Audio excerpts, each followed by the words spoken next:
Howdy, PreCal. This is the last video for today, and that is using a sine chart to do these inequalities with trig. Okay, so the way that I always like to do inequalities is do a number line, set them equal, see what solutions I have. So I have 2 sine squared theta plus sine of theta equals 0. I can factor out a sine. Sine equals 0, sine theta equals 0, sine theta equals -1/2. Okay, so where is that? Sine is equal to 0 at 0 and at pi and at 2 pi. And sine is equal to -1/2. That's coming down a little bit. That's at 7 pi over 6 and 11 pi over 6. Okay, we want to know where we're less than or equal to 0. Oh dear. Okay, we got a lot of values. Yippee. So 0. Halfway through is pi. Over here is 2 pi. This is going to be relatively close, 11 pi over 6. I'll be curious to, nope, closer over here. This is 7 pi over 6. Yeah, I'd be curious to see how exactly he teaches this. Let's pick something between these two values. So if on my unit circle, here's a circle, I'm here and here, this would be between those. So 3 pi. If I plug in 3 pi over 2, let's say 2 sine of 3 pi over 2 quantity squared. I usually put the square here except when there's a value and I've already plugged it in, plus sine of 3 pi over 2. We're going to see what that's equal to. 2 times this, the sine at sine at 3 pi over 2 is -1. So that's -1 squared plus -1. So that's 2 plus 1, that's a +1, and that will not be less than 0. So this area is no good. Okay, let's see about, let's go between 0 and pi. Let's plug in pi over 2. So if I said 2 sine of pi over 2 quantity squared plus sine of pi over 2, this is 1 squared times 2 is 2 plus 1, that's 3. Is 3 less than 0? It's not. So this whole interval from here to here is also a no. And so odds are what we want is going to be between pi over pi and 7 pi over 6, or 11 pi over 6 and 2 pi. So I'm guessing that my answer is pi. Okay, hang on, I may need to fix my brackets. We'll look at that in a second. I'm not thinking about that as I write this. This is what I expect the answer to be. It's kind of a weird function. I don't exactly know what it looks like. We can't be equal to these things because that's where they would equal 0, but we could possibly, these could be hard brackets since he made these hard, those equal signs. Okay, and here is where I'm going to grab my calculator. Let me menu. Okay, I've grabbed my calculator. I'm going to reset it just to get back to the, I might have all sorts of secrets I don't want you to see on my calculator. Just kidding. I don't know that I do.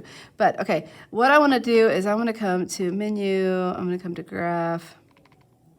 I'm going to graph 2, and then I have to do this in parentheses, sine of x squared. What was it? Plus sine of x. And I want to check the window.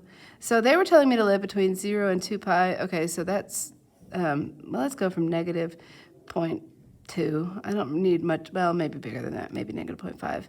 And then my y values, that's probably fine. Okay, that's very interesting. So I can do G-solve and find my roots. So 0, that's not surprising. And then I had, what's this one? Oh, this is where I love Desmos. Oh, that's pi, 3.14. And then I'm guessing this is 7 pi over 6 when I get to the next one. Come on, calculator, you can do it. I know it's hard. Didn't I tell it to move over? Oh, there we go. Okay, let's see. I'm going to come back here and compare. It's hard. My Desmos would give me that 7 shift pi over 6, and then give me the decimal approximation. Oh, and those match. Okay, so that is what I expected. Let's come back to that graph.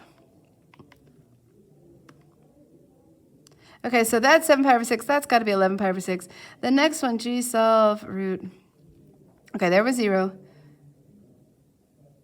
Here's pi. Here comes 7 pi over 6. This is 11 pi over 6. And then this last one, let's see if it'll show us. This is 2 pi. So we can see that that's about 2 pi. And so what did I say? I thought we were going to be less than 0 between... you know what? Okay, I see why I got my my brackets wrong. Everything, this is wrong. This should be a soft, that is a mess. Okay, they're going to be soft brackets because it's going to equal 0 because of this part. I was referring back to this, but because this is also part of the equation, something that's happening here, we equal 0 at pi and at 2 pi, and so they wanted us to be less than 0. So that is a very messy version, and we were right. The trick is that we don't currently know how to plug in something into our equation between pi and 7 pi over 6. We will learn how to find something between those, but you don't know it yet. So, good luck. Okay, let's look at this last one. Did that have a... I think what we're looking at here is 2 cosine squared theta plus cosine theta minus 1 is greater than or equal to 0. Okay, so, sorry, that's distracting. I'm going to set it equal to 0 and then factor it, so it's 2 cosine theta is going to multiply by 8 cosine theta. The only way to get 1 is 1 and 1, and I'm setting it equal to 0. I want it to be positive, so this one has to be positive. I want it, that has to be negative. And then I have that cosine of theta is equal to a positive 1/2, or cosine of theta is equal to a negative 1. Cosine is 1/2. At cosine, we went over a little, that's pi over 3 and 5 pi over 3, and it's at negative 1 here at pi. Okay, so now we're living in the world from 0 to 2 pi. 0 to 2 pi. We also need pi. We also need pi over 3. I'm kind of getting the scaling right, kind of not. And then this is 5 pi over 3, which was the other value we cared about. Now with these, I can plug in, I do know something between 0 and pi over 3, and that's pi over 4. I do know something, I do know something here. Okay, so then I could, so what I might do is I might plug in, plug in pi over 4, I might plug in pi over 2, I might plug in between, so pi over 2 would be somewhere here, I might plug in 3 pi over 2, and then I might plug in 7 pi over 4. Or 11 pi over 6, it doesn't matter a whole lot. But those are the values that I'm going to plug in to check my intervals. Ugh. Okay, here goes nothing. So I have 2, and then cosine, I'm going to do pi over 4 first. Cosine of pi over 4 is root 2 over 2, and so it's 2 times root 2 over 2 squared plus root 2 over 2 minus 1. And we want to see this becomes 2 over 4, yeah, which is 1/2, times 2 is 1. So it's 1 minus 1, that's gone. So this becomes a positive root 2 over 2, and it's greater than 0. So yes, we like that interval. Ugh, you guys. Some of these are really tedious. I don't know how we're going to test you on this because it's tricky. Okay, now let's plug in pi over 4. Cosine, I lied, pi over 2. Cosine of pi over 2 is equal to 0. So this squared is still 0. That's still 0. That's negative. Okay, so that's no good. That interval is no good. Now let's look. What did we say? The next one was 3 pi over 2. Also has a cosine value of 0. So 0, 0, and then negative 1. That's also no good. Okay, 7 pi over 4. So we'll do 2 times cosine of 7 pi over 4 is a positive root 2 over 2, and we square it, and we have a positive root 2 over 2 minus 1. Does that look, that's almost exact, that is exactly what we did, so this is also going to work. So our answer here appears to be 0 pi over 3, pick it up again, 5 pi over 3 to 2 pi. Let's see if we're right with the inequalities. We had a 0... Did we not? No, we had zeros at pi, but we didn't have zeros at 0 and 2 pi. These might be hard brackets because he did tell us that they're equal signs. We're greater than or equal to. Okay, so since this was greater than or equal to, then we can make everything a hard bracket. Oh, goodness. Okay, these are fun. These actually are kind of tricky, you guys, so definitely practice. The good news is that we've been seeing this in every world we've studied. We've been doing inequalities, so hopefully we just hate them all that much more. I'm kidding. Okay, let me just type this in and make sure I didn't teach you something wrong. before I end this video. So this is cosine of the x squared plus cosine of x minus 1. Here's my graph. I think our previous window is probably good. Okay, we want it to be greater than or equal to 0. And so I'm greater than or equal to 0 from 0 to here, which is probably g solve root. Oh, and this is, okay, now I just, okay, so that's, this is probably pi over 3. Let's make sure, menu. I can say x equals, and then let's multiply this by, let's multiply it by 3. 3.14159. Okay, that's pi. So that was pi over 3. Now, what I did not think about in my answer, see, this is good that I had to use, I went to the calculator. Because it said back here that it's greater than or equal to 0, we also need to consider this value right here where we equaled 0.